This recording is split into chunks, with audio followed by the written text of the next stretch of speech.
मुंबईतल्या कोस्टल रोडच्या दुसऱ्या टप्प्यासाठी कांदळवनातील हजारो झाडं तोडली जाणार आहेत। मात्र त्याची भरपाई म्हणून विदर्भात झाडं लावली जाणार आहेत। पर्यावरण मंत्रालयाच्या या अजब निर्णयावरून आता वाद सुरू झालाय।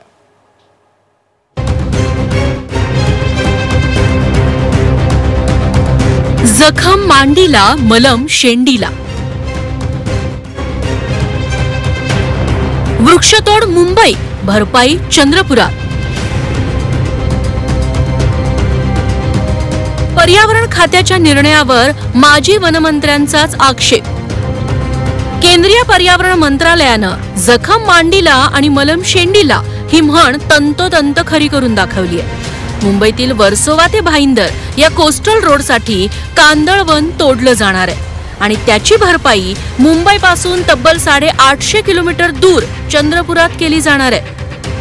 त्याचं झालंय असं, मुंबईतील वर्सोवा ते भाईंदर कोस्टल रोडच्या दुसऱ्या टप्प्याचं काम लवकरच सुरू होणार आहे। या दुसऱ्या टप्प्यासाठी कांदळवनातील 9000 झाडं तोडली जाणार आहेत। चंद्रपुरात वृक्षारोपण करून पर्यावरणाची हानी भरून काढण्याचा निर्णय घेण्यात आलाय।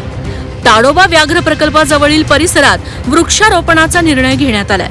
विशेष म्हणजे याला केंद्रीय पर्यावरण वन मंत्रालयाची मंजुरीही मिळाली आहे। अर्थातच विरोधक आणि पर्यावरण स्नेही संस्थांनी या अजब निर्णयाला विरोध केलाय। विशेष म्हणजे सत्ताधारी भाजपचे नेते आणि माजी वनमंत्री सुधीर मुनगंटीवार यांनीही वनीकरणाबाबत काही सूचना केल्या। ज्या ठिकाणी जंगल क्षेत्र अति कमी आहे त्या ठिकाणची जमीन या संदर्भातली जर पर्यायी वनीकरणासाठी वापरली तर त्या जिल्ह्याचेही जंगल वाढेल। अन्यथा गडचिरोली चंद्रपूरमध्ये आपण जंगल आहेच, त्या जंगलामध्ये जास्त वाढ करण्याचा प्रयत्न केला तर मग मात्र राज्यामध्ये असंतुलन होईल। या दृष्टीने मला वाटतं की मराठवाड्यामध्ये जंगल वाढवण्याच्या दृष्टीने आपल्याला पर्यायी वनीकरण करण्याची आवश्यकता आहे। कांदळवन कत्तलीच्या याच मुद्द्यावरून शिवसेना ठाकरे गटाचे आमदार आणि माजी पर्यावरण मंत्री आदित्य ठाकरे यांनीही सरकारवर टीकेची झोड उठवली आहे। म्हणजे जखम मांडीला मलम शेंडीला असं ते झालंय। बघा, तुम्ही विचार करा, 60,000 झाडं जवळपास कापली जाणार आहेत नॉर्थ कोस्टल रोडसाठी। बरं, हा कोस्टल रोड कुठचा तर एक्सटेन्शन, हा म्हणजे ओरिजिनल जो कोस्टल रोड होता दहिसर ते दक्षिण मुंबई असं नव्हतं। हे खेचून पुढे नेत आहेत, त्याच्यात 60,000 कत्तल करण्याची गरज आहे का? माझं म्हणणं एवढंच आहे की भाजपने एकदा ठरवावं की आम्ही महाराष्ट्राचं वाळवंट करून टाकू, म्हणजे आम्ही तरी आंदोलन करणार नाही, सांगून टाका आम्ही सगळी झाडं काढून टाकणार।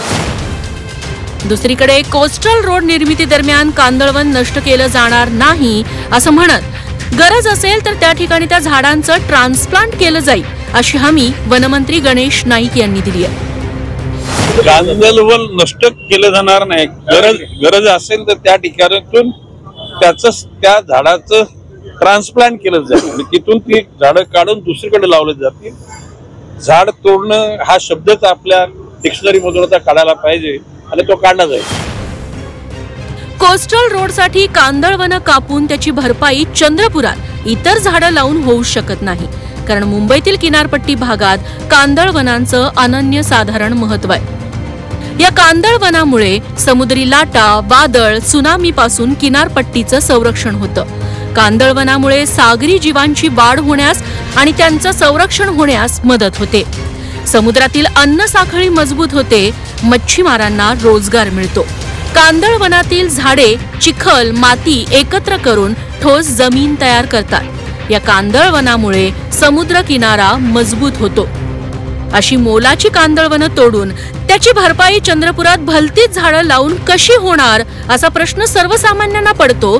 तो प्रश्न पर्यावरण मंत्रालयाला पडू नये हेच अजब आहे। किमान आता तरी या कांदळवनांना वाचवण्यासाठी पर्यायी मार्गांचा विचार सरकार करणार का हेच बघायचं। ब्युरो रिपोर्ट, झी 24 तास, मुंबई।